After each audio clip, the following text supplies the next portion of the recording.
So I made this beat.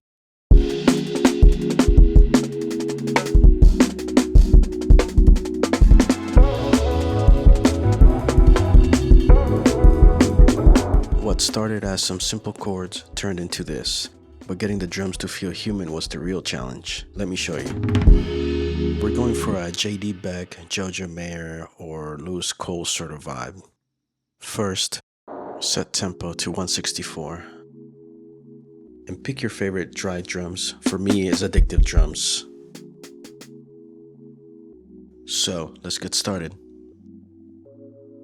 Set the grid to 16th notes and place a simple drum groove. Let's move some of the notes around to bring more funk and syncopation. This is going to be the base of our groove. Let's move the bass drum over and this snare over here. And let's add the end of 4 on the snare. Let's add some hi-hats and let's hear what it sounds like right now. And now the fun begins. The first section is a 4-bar phrase, and we have our grid set to 16th notes. Our goal is to get a consistent flow of notes all through the phrase. You can add notes, take away notes, move notes around, leave some spaces if you want. Each space will be filled in by either a hi-hat, a snare, or a bass drum. Let's add a hi-hat here. Now let's add a snare over here. Let's let the groove breathe a little bit and let's leave this space over here empty. Let's add another hi-hat over here, another snare, and let's add a kick this time. Follow that same process throughout the bar. Add whatever sounds good to you, take away notes, leave some space. If you want to see what I did, download the MIDI from the description. Let's hear what it sounds like right now.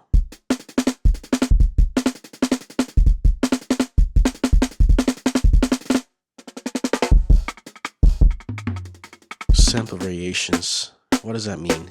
In Addictive Drums, they have all these sounds to play with. It's not just one snare sample, it's multiple samples. It's not just one hi-hat sample, it's multiple hi-hat samples. These 3 hi-hats, let's move them down. Let's avoid doubling up too much, so let's get rid of this hi-hat. Let's move these 3 down, and let's get rid of this hi-hat too, so it doesn't double the snare. And let's just move down some hi-hats. Let's move this one up to an open hat, this one as well. And just pick and choose whatever sounds good to you. Let's go to the snare.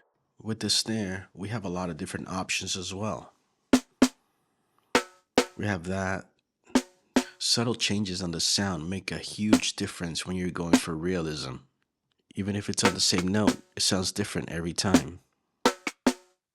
Once again, we're just going to move stuff up and down to whatever sounds good to our ears. One of the reasons I love Addictive Drums is for the amount of different samples you get per instrument. It really helps to sell the realism, which is what we're going for here.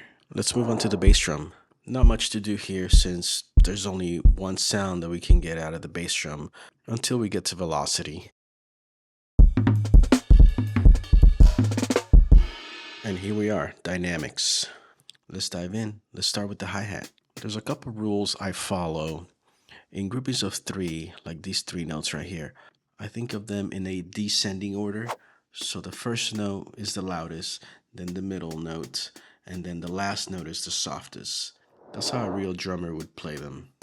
It's very important that we take dynamics seriously and really dial in all these velocities just to, once again, sell the realism.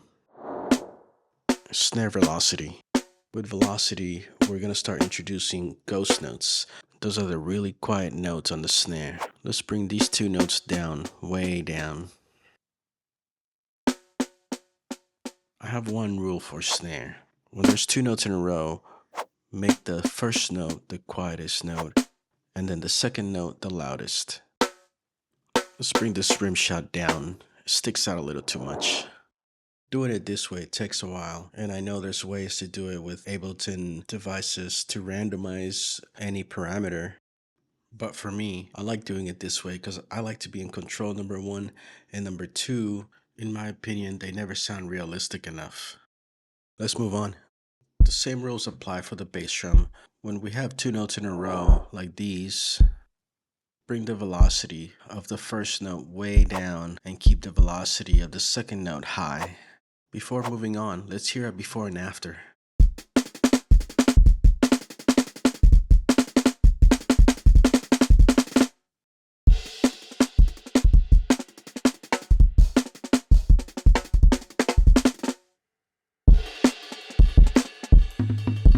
Let's create a little bit more separation in between the notes. Instead of moving these three notes either behind the beat or ahead of the beat, let's do something a little bit different.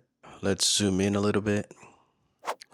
We're going to move the first note ahead of the beat, move the third note behind the beat, and keep the middle in place. And do the same thing to these three notes. Let's space out the bass drum notes a little bit. Move the first note ahead of the beat and the second note behind the beat, just to create a little bit more space. Same thing with these two snare notes right here. At this tempo, don't overdo it with the spacing because it can start sounding real sloppy. The B section. If you made it this far, thank you so much for watching.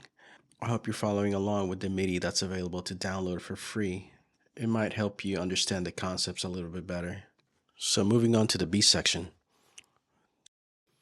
We're going to start off the same way we started off the A section. We're going to make a simple groove, but this time, instead of the hi-hat, we're going to move it to the right cymbal. And that's the sound we get. It's a little more energetic, it's a little bit brighter, perfect for a chorus. For the B section, all the steps from the A section still apply. We'll still sequence our drums, utilize the different samples for every instrument, utilize the wide range of dynamics that we have available, and last but not least, space out the notes. All of these steps combined really help at creating pretty convincing real drums. Before we move on, one more sound we can use is the bell of the right cymbal. That really brings it to the next level and adds an extra layer of realism, which is our goal here.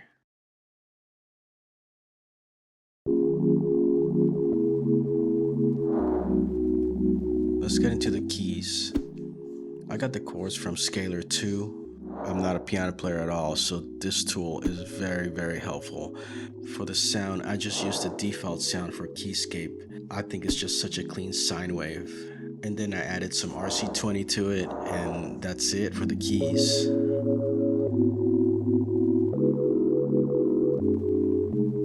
Then I used Omnisphere for these vocal stabs, EQ, some reverb, some pan man, and called it a day. Then I added a vocal chop from a cymatics pack, pitched it, and that was it. I love the sound of an upright bass, so I used Trillion for this. And I had to add a walking bass line for the B section. Now a not so secret element. Let's set our grid to 16th note triplets. That's not useful at all yet. Let's use the same concepts that we've used before for this fill. Let's adjust the velocity.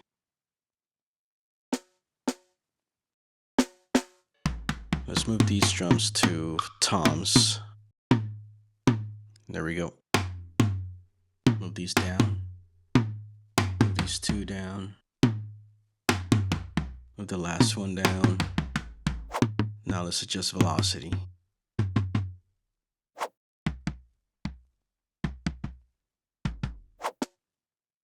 Space them out a little bit. Still using the same concepts from earlier, just for this fill. But let's hear it. Yeah, that's good. And that's it. Now let's hear everything together.